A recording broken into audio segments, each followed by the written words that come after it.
सुगस Adani power ने finally upload कर दिए अपने क्वार्टर फोर के रिजल्ट्स। मार्केट आवर्स के बाद ये रिजल्ट्स आए हैं और ये है कंपनी के नंबर्स, कंसोलिडेटेड डाटा, मार्च 2026 का कॉलम, दिसंबर 25 एंड मार्च 2025 का कॉलम।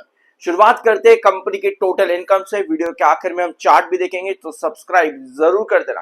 15,989 करोड़ का ये है कंपनी का टोटल इनकम। अब ये टोटल इनकम में हमको क्या बेनिफिट मिल रहा है, पहले हमें इसके देखना पड़ेगा रिवेन्यू फ्रॉम ऑपरेशंस, क्योंकि अदर इनकम मिला करके कंपनी की टोटल इनकम क्या आई है उसके पहले आपको ये जानना जरूरी है कि रिवेन्यू फ्रॉम ऑपरेशन कंपनी का क्या है। 14,223 करोड़ ये है कंपनी का रिवेन्यू फ्रॉम ऑपरेशन मार्च में। दिसंबर में था 12,451 करोड़, यानी क्वार्टर ऑन क्वार्टर बेसिस पर क्लियर है कि कंपनी का रिवेन्यू फ्रॉम ऑपरेशन लगभग 800 करोड़ के आसपास बढ़ा है। 800 करोड़ के आसपास कंपनी का रिवेन्यू फ्रॉम ऑपरेशन जो है वो इंक्रीज हुआ है। Give me 1 second. ठीक है, क्वार्टर ऑन क्वार्टर बेसिस पर कंपनी का रिवेन्यू फ्रॉम ऑपरेशन बढ़ा है। वेयर आज पिछले साल मार्च में कंपनी का रिवेन्यू फ्रॉम ऑपरेशन था 14,237 करोड़ का। और हम यही चीज डिस्कस कर रहे थे आप लोगों के प्री एनालिसिस के अंदर कि इस बार उम्मीद है कि कंपनी कुछ पॉजिटिव ग्रोथ यहां पर देती देखने को मिले, क्योंकि पिछले 3 क्वार्टर से कंपनी की जो ग्रोथ है वो नेगेटिव के अंदर आ रही है। ऑल्दो सितंबर में कंपनी की ग्रोथ फ्लैट थी, लेकिन अब कंपनी का ये जो एनुअल ग्रोथ है, यहां पर अगर आप कैलकुलेट करोगे कंपनी को revenue from operations year on year basis पर अगर हम देखें तो कंपनी लगभग 14 करोड़ का डिक्लाइन दिया है एनुअल बेसिस पर। मतलब मार्च टू मार्च 14 करोड़ कंपनी का जो रिवेन्यू है वो ड्रॉप हुआ है। मतलब कंपनी का जो ग्रोथ है वो नेगेटिव में देखने को मिलेगा, चाहे नेगेटिव 0 पॉइंट समथिंग हो, चाहे नेगेटिव 1% हो, बट कंपनी ने यहां पर आज नेगेटिव ग्रोथ दिया है। ऑल दो दिसंबर क्वार्टर में -8.92% का ग्रोथ था। इस बार अच्छी चीज ये है कि इतना बड़ा ग्रोथ कंपनी ने नेगेटिव में नहीं दिया है। इस बार कंपनी ने कहीं ना कहीं इंप्रूवमेंट काफी ज्यादा करी है, क्योंकि रिवेन्यू में इस बार इतना डिक्लाइन नहीं है ईयर ऑन ईयर बेसिस पर। यानी कि स्टिल अगर हम इसको कंपेयर करेंगे तो मेरे हिसाब से पहला सेगमेंट कंपनी का फ्लैट है। Although quarter on quarter basis पर बढ़िया जंप है, but year on year basis पर कंपनी के रिवेन्यूज में कमी देखने को मिली है, लेकिन इतनी कमी नहीं है जितनी दिसंबर के अंदर थी ईयर ऑन ईयर बेसिस पर।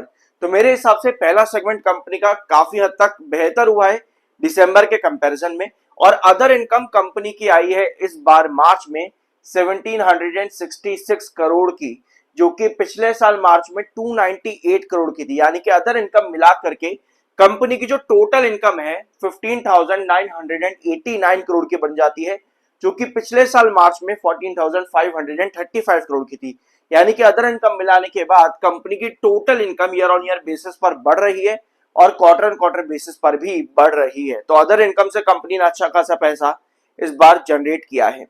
टोटल एक्सपेंसेस कंपनी के कितने हैं, खर्चे कंपनी ने कितने किए हैं मार्च में 11,605 करोड़ के यहाँ पर खर्चे हैं कंपनी के, जो कि दिसंबर में 10,049 करोड़ था। और पिछले साल मार्च में 11,274 करोड़ के एक्सपेंसेस कंपनी के थे। तो definitely year on year basis पर कंपनी के एक्सपेंसेस यहाँ पर बढ़े हैं, क्वार्टर ऑन क्वार्टर बेसिस पर भी बढ़े हैं, और रिवेन्यू के अंदर टोटल इनकम मिला करके कंपनी का रिवेन्यू भी उसी हिसाब से अच्छा खासा देखने को मिला है। तो आई बिलीव कि एक्सपेंसेस कंपनी के प्रॉफिट्स पर उतना इंपैक्ट नहीं डालेंगे, but still profit before taxes कितना है कंपनी का।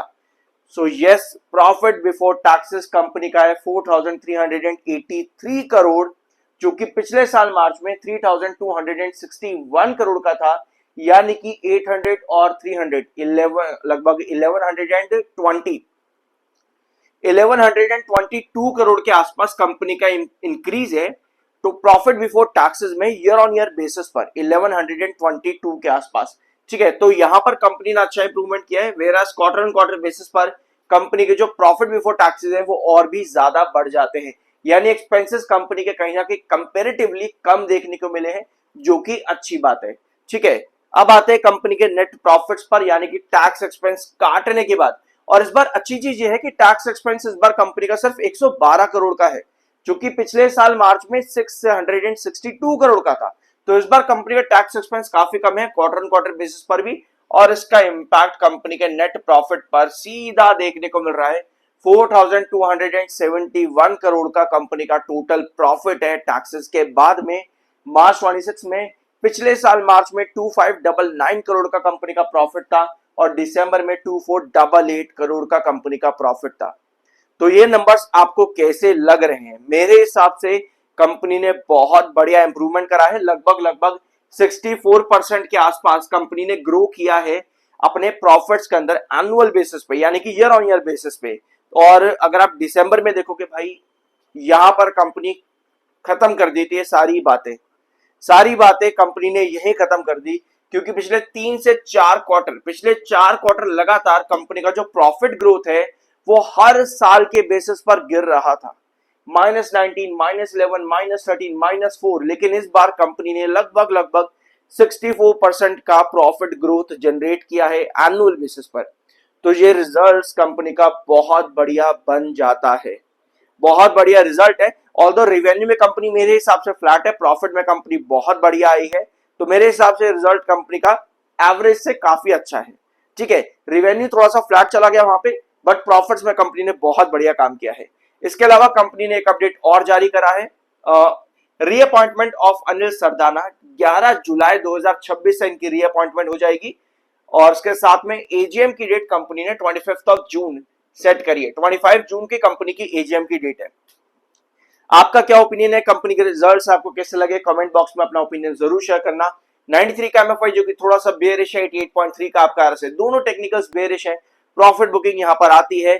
और ये रहे हमारे आज के चार्ट्स जो हम लोगों ने डिस्कस किए थे कि 222 पर आपका रिजेक्शन था यहां पर 28 और 27 ऑफ अप्रैल के अकॉर्डिंग, लेकिन आज और कल के लास्ट सेशन के 1 घंटे के अंदर अडानी पावर ने ब्रेकआउट दिया 222 के ऊपर से। और हमने यहां पर ये वाली कैंडल ड्रॉ करी थी आज के दिन कि 217 के नीचे कोई भी फॉल बनता है तो वहां पर आपको शॉर्टर सबसे ज्यादा एग्जिट करते देखने को मिल सकते हैं। और आज दिन के आखिर में क्या ये कैंडल बनी है? ये 30 मिनट टाइम फ्रेम का चार्ट था और वहां पर हमने ये वाली कैंडल ड्रॉ करी है जिसकी नीचे की टेल लंबी है, जहां पर इंडिकेट करता है कि 217 पर गिरने के बाद क्या ये सस्टेन करेगा कि शॉर्टर एग्जिट ना करे। तो अब देखते हैं कि यहां पर कैंडल दिन के आखिर में क्या बनी है 30 मिनट टाइम फ्रेम पर। ये रही अडानी पावर की 30 मिनट टाइम फ्रेम की कैंडल, लास्ट आवर के 30 मिनट की कैंडल बिल्कुल वही है जो हमने यहां पर आज ओपनिंग सेशन यानी कि लगभग 11:30 बजे के आसपास डिस्कस करी थी। 217 के बेस बनाते हुए यही कैंडल दिन के आखिर में आज अडानी पावर ने ड्रॉ की है। अब ये कैंडल इंडिकेट क्या करती है? पहले तो इस चीज को समझो कि ये कैंडल बताती है कि 217 पर भाई मैंने ड्रॉप किया, 217 पर मैंने ड्रॉप किया, दिन के आखिर में मैंने थोड़े से बायर एक्टिव कर दिए। ऑल्दो जो मेरा रिजेक्शन चल रहा था वो लगभग 224 के आसपास था, यानी कि आज अडानी पावर ने नया रिजेक्शन 224 के पास बनाया है। 217 पर मेरा मिड बेस है, ये आपको बता रहा है चार्ट पैटर्न। 207 पर अभी भी आपका क्रूशियल बेस है 207 पर। तो ये 3 लेवल्स आपको अडानी पावर आज के दिन बता करके गया है और एक बार फिर से 217 पर आते ही आपके पास बायर एक्टिव हुए हैं। और यही कहानी अडानी पावर में चली भी है और उसको हम पिछले कई वीडियोस में डिस्कस भी करें कई दिनों से। ब्रेकआउट बनता है साइडवेज में थोड़ी सी करेक्शन, ब्रेकआउट बनता है फिर थोड़ी सी करेक्शन, ब्रेकआउट बनता है छोटी सी करेक्शन, ब्रेकआउट बनता है फिर से करेक्शन। तो अपने पैटर्न को ही अडानी पावर ने कंटिन्यू यहां पर करा है। ऑल्दो रिजल्ट्स अच्छे हैं, रिजल्ट्स बस रिवेन्यू में फ्लैट है, प्रॉफिट्स में काफी बढ़िया है। मेरे हिसाब से रिजल्ट्स डिसेंट से अच्छे हैं, एवरेज से थोड़े से ऊपर मेरे ख्याल से रिजल्ट्स हैं।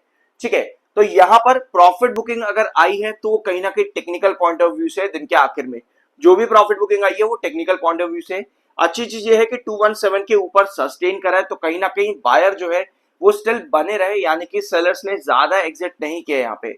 बट स्टिल अगर कल के सेशन भी सेलर्स एग्जिट करते हैं और 217 के नीचे आता है तो यानी कि यहाँ पर प्रॉफिट बुकिंग और ज्यादा देखने को मिल रही है टेक्निकल पॉइंट ऑफ व्यू पे।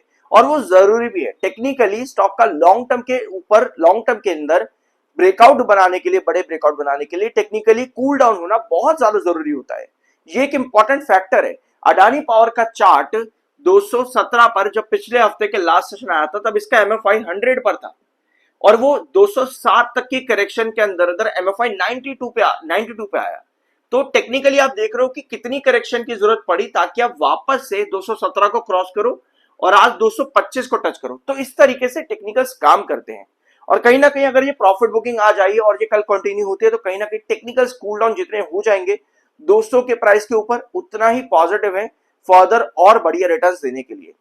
बाकी देखते हैं आगे यहाँ पर क्या होता है। 7 EMA को ब्रेक डाउन किया है, 21 EMA 7 EMA के ऊपर आ चुका है दिन के आखिर में। तो कुछ ऐसा सिचुएशन रही आज अडानी पावर के अंदर। आई होप इस वीडियो में आपको कुछ नया जानने को मिला होगा। अगले वीडियो में हम फाइनेंशियल ईयर 26 में कंपनी ने क्या क्या डाटा दिया है उसको भी डिस्कस करेंगे। तो तब तक के लिए सब्सक्राइब जरूर करना। मिलता अगले वीडियो में।